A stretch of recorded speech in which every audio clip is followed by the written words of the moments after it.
Shalom saudara-saudaraku yang terkasih, aku berdoa semoga engkau baik-baik dan sehat-sehat saja dalam segala sesuatu, sama seperti jiwamu baik-baik saja. Marilah kita nikmati firman Tuhan melalui buku Membina Pola Makan dan Diet. Kesederhanaan dalam bertamu. Kristus telah memberikan kehidupannya sendiri sebagai contoh keramah tamahan. Pada waktu dikelilingi oleh halayak ramai yang kelaparan di tepi danau, dia tidak menyuruh mereka pulang ke rumah tanpa makan.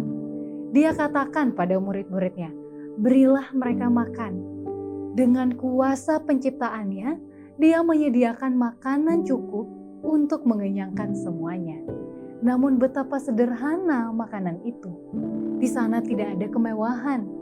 Dia yang mempunyai segala sumber surga yang atas perintahnya dapat disediakan untuk suatu pesta besar. Tetapi dia hanya menyediakan sesuatu yang hanya mencukupkan kebutuhan mereka, yaitu makanan sehari-hari dari para nelayan di danau itu. Sekiranya manusia zaman sekarang sederhana dalam kebiasaannya, hidup sesuai dengan hukum alam, akan ada persediaan cukup untuk memenuhi kebutuhan seluruh umat manusia. Maka bayang-bayang kekurangan pun akan lebih sedikit dan lebih banyak kesempatan untuk bekerja di dalam jalan Tuhan. Kristus tidak berusaha untuk menarik orang kepadanya dengan memuaskan keinginan akan kemewahan.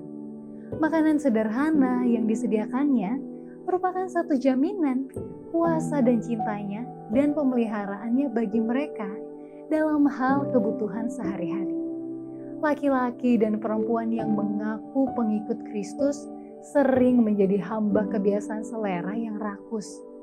Persiapan untuk pertemuan-pertemuan memakan banyak waktu dan tenaga yang seharusnya digunakan untuk maksud-maksud yang lebih tinggi dan lebih mulia, tetapi digunakan untuk memasak berbagai makanan yang tidak menyehatkan. Karena itu sudah menjadi kebiasaan.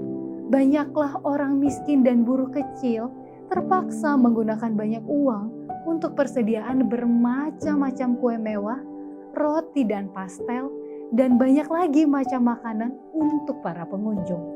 Sebenarnya, makanan itu hanya merusak mereka yang makan.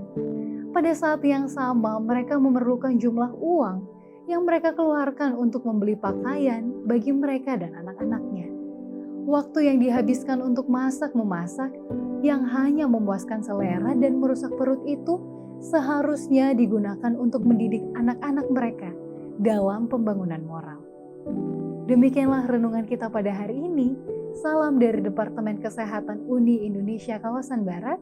Tuhan Yesus memberkati.